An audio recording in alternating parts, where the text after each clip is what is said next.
لا الہ الا اللہ محمد بہت کہیں گے، ایماندار کہیں گے، لیکن جہاں میں عمل بتاؤں گا یہ عمل نہیں کریں گے، تو اللہ نے شرط لگا دی کہ انعام اس کو دوں گا کہ جو ایمان کے ساتھ عمل بھی کرے.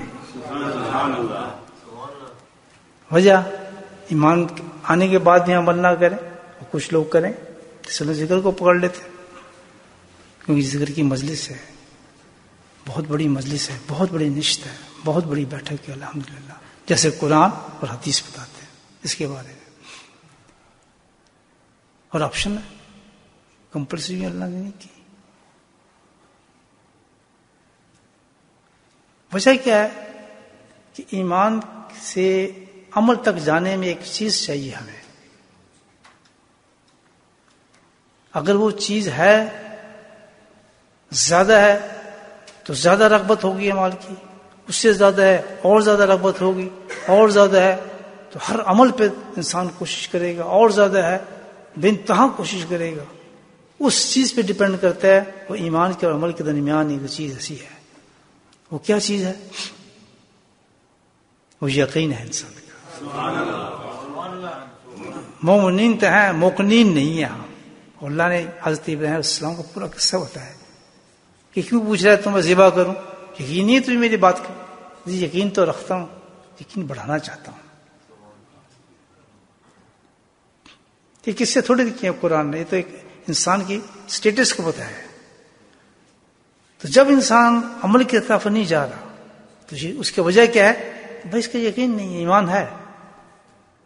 نماز پڑھو، ہاں جی پڑھیں گے انشاءاللہ، کل سے پڑھیں گے. ذکر کرو، ہاں جی انشاءاللہ کریں گے جی کریں گے. فلاں کریں جی اسی کریں گے. وجہ اس کی کیا ہے کہ اس کے اندر یقین نہیں ہے. اور یقین کس پہ نہیں ہے؟ اللہ اکبر. اللہ کی باتوں پہ یقین نہیں ہے اس کو، اللہ کی باتوں پہ یقین نہیں ہے.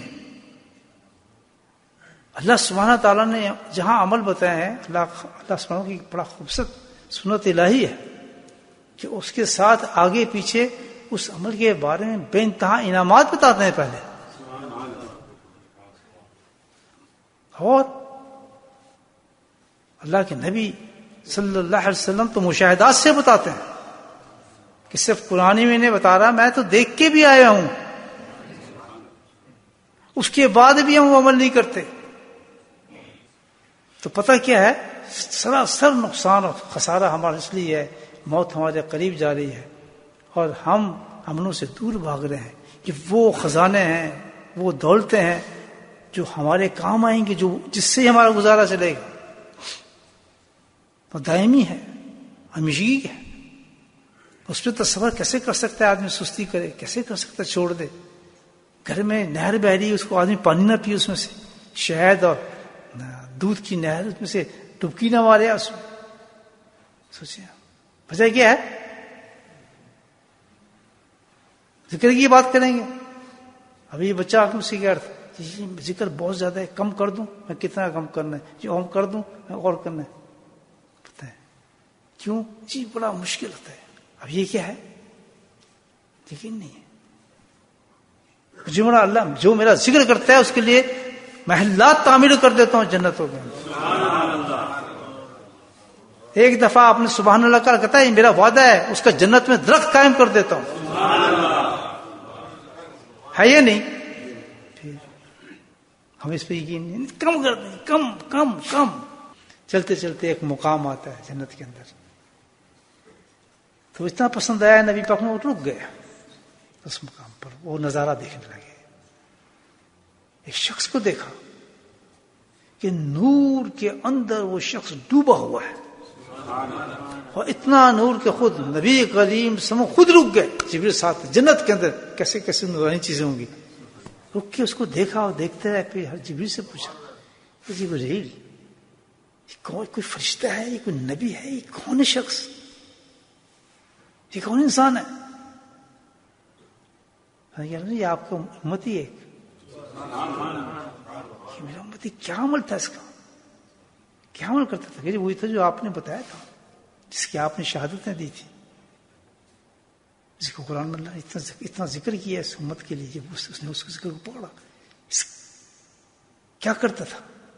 فرمایا یہ کثرت کے ساتھ اللہ کا ذکر کرتا تھا. اب یہ کیوں واقع آیا؟ اس لیے کہ یقین کے اس درجے پہنچ جائے گا کوئی آدمی بھی کثرت سے ذکر کرنے والا نہ بچے، کوئی عورت بھی کوئی مرد بھی.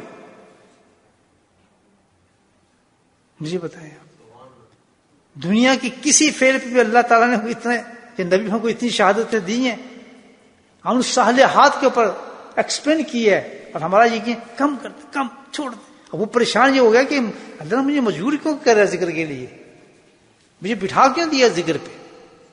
یہ ہمارے یقین کا درجہ ہے. اللہ کے نبی کہتے ہیں کہ یہ آدمی جو ڈوبا ہے اس کا دیکھنا حدیث کثرت سے ذکر کرنے والا. کثرت کی کیا تعریف کی ہے بزرگوں نے پتہ ہے آپ؟ کثیر ذکر کرنے والے کن کو شمار کیا جاتا ہے؟ جو پابندی کے ساتھ فجر کے بعد بیٹھ کے اللہ کا ذکر کرے اور مغرب کے بعد عشاء کے بعد بیٹھ کے پابندی سے ذکر کرے، اللہ کہتا ہے وہ میرے کثیر ذکر کرنے والوں میں اٹھے گا.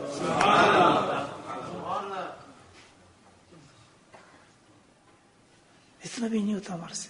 ابھی تو میں نے ایک حدیث سنائی ہے. تو اب ہمارا اگر یقین ہو تو آج قسم کھا کے اٹھیں گے یار اتنا بڑا درجہ جس کا یہ مقام بن جائے گا حیت اس کی نورا، تو اس کے لیے کوئی مجھے منتیں کرے بلائے گا، بلکہ منتیں تو خود کرنی چاہیے کہ اللہ تعالیٰ سے دعا مانگ کے اللہ تعالیٰ مجھے کوئی مجلس عطا فرما، مجھے ایسی جگہ لے کے جا.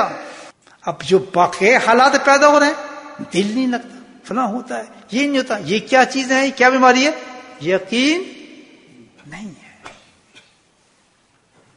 سارا معاملہ یقین سے ملتا ہے. قرآن بھی، حدیث بھی، جنت بھی، دوزخ بھی، اللہ کا دیدار بھی، سب کے پیچھے ایمان نہیں. ایمان کے بعد کیا ہے؟ یقین ہے. جتنا بلند آپ کا یقین ہوگا اسی بلندی پر ہم اور آپ پہنچ سکتے ہیں. یہ یقین آپ سے عمل کراتا ہے.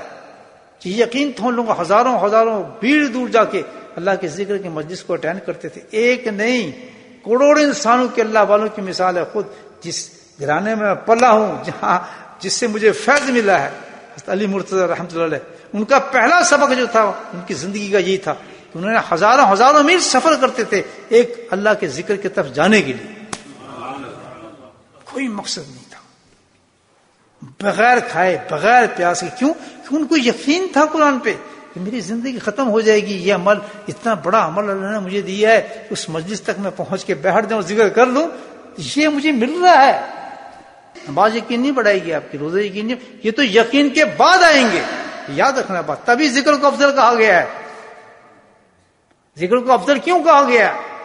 کیونکہ ذکر کو افضل اس لیے کہا ہے کہ یقین جتنا بڑھتا جائے گا اتنی نمازیں بڑھتی جائیں گی. ہر عمل برہون منت ہو گیا کس کا؟ اللہ کے ذکر کا. جب بھی کہا ذکر اللہ اکبر، کہ جس نے ذکر کی لائن کو پکڑ لیا وہ نمازی بھی ہو گیا، حاجی بھی ہو گیا، ایماندار بھی ہو گیا، اور آخرت کا امیر بھی ہو گیا.